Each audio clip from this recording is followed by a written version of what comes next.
آپ کو بتاتے چلے سانگڑ سے اسلم مری کی رپورٹ کے مطابق 5 فروری 2023 کشمیری عوام سے یکجہتی کا اظہار۔ اس موقع پر سانگڑ ضلع انتظامیہ سے میونسپل کمیٹی پریس کلب چوک تک کشمیر یکجہتی ریلی نکالی گئی، جس میں مختیار کار سانگڑ حبیب کوسوم، میونسپل ایڈمنسٹریٹر لال Khan, Sabir Mehr, population officer Asghar Ali Arain, additional director livestock Khushi Muhammad Rajput سمیت سوین افسران،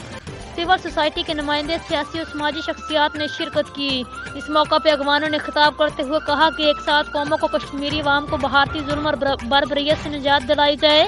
اور حق خود ارادیت پہ ایک ساتھ قوموں کو ٹھہرا کر عمل درآمد کیا جائے تاکہ کشمیری عوام آزاد فضا میں سانس لے سکے۔ مزید ان کا کہنا تھا کہ پاکستان کا بچہ بچہ کشمیری عوام کے ساتھ ہے اور ہمیشہ رہے گا۔ کشمیر کی آزادی تک جدوجہد جاری رہے گی۔ جی ناظرین، مزید کسی بھی خبر اور اس کی اپڈیٹ کے لیے آپ دیکھتے رہیے